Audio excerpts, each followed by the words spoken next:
Hi everyone, I just want to welcome you to the fall semester. I hope that you're still enjoying a bit of summer and that you're thinking excited thoughts about fall. Just wanted to check in and say hello. I don't have anything specific to say yet. I just wanted to give you a welcome.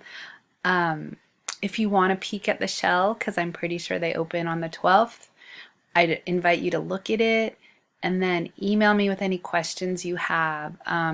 We officially start on the 19th, but I believe you're able to see the Canvas shells effective on the 12th. So look everything over. Some of it's open, some of it isn't.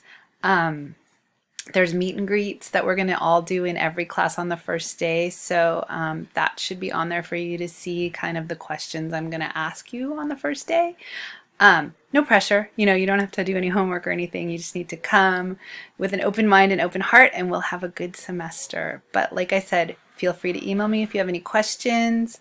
I hope that summer's ending well, and I look forward to meeting you and having a really good semester with you. So take care.